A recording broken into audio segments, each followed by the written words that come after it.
Mən bir dənə başıma gələn bir işi. Mən toylara təzə-təzə çıxanda Coratda biz qalmışıq da, yaşamışıq. Palatkada oxuyanda.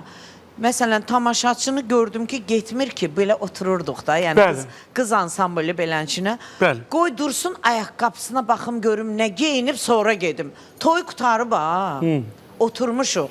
Deyir ki, qoy müğənni dursun, ayaqqabısına baxım, görüm nə geyinib. Yəni, çox mağar deyir, maraq doğururuq da, yəni o vaxt sosial şəbəkə yox idi. O vaxtı xarici paltarlar atdan satırdılar. O bizim Allah rəhmət etsin, Yaşar Nuri, Nəsibə Zeynalov, fransız kidi ilan vursun səni. İndi səni də fransız ki ilan vursun. Sən toylarda açıq-saçıq da giyinirsən. Niyə deyilsə belə qapalı giyinirsən toya? Yox, mən açıq giyinməyin dekoltə giyinirsən də. Bəli, niyə giyinmirəm ki?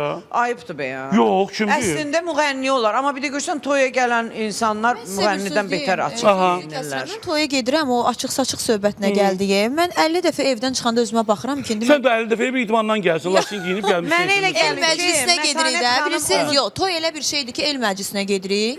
Baxırlar, açıq-saçıq gələndə ola bilər ki, sizə də bəlkə olur. Ev yiyəsi narazıçılıq da eləyir ki, yəni istəmirəm.